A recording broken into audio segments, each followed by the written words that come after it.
Hi hello வணக்கம். இன்றைக்கி நம்ம என்ன பார்க்க போகிறோம் பார்த்தீங்கன்னா, சுரக்காயும் நண்டும் சேர்த்து தாங்க ஒரு கிரேவியாக வைக்க போகிறோம். அதுக்கு தேவையானதெல்லாம் கட் பண்ணி வச்சாச்சு. இப்போ நம்ம சுரக்காயவும் கட் பண்ணிக்கிடுவோம்.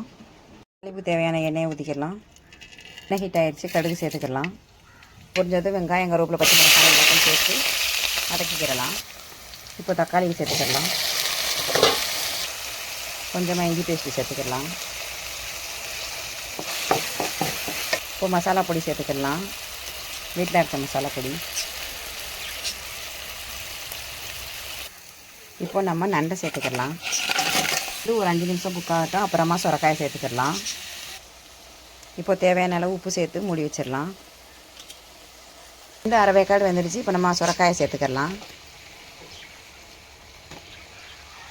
அவ்வளோதாங்க, நண்டு சுரக்காய் கிரேவி ரெடி ஆயிடுச்சு. அவ்வளோதாங்க. அப்படியே சாதத்தோடு பரட்டி சாப்பிட்றதுக்கு சூப்பராக இருக்கும்.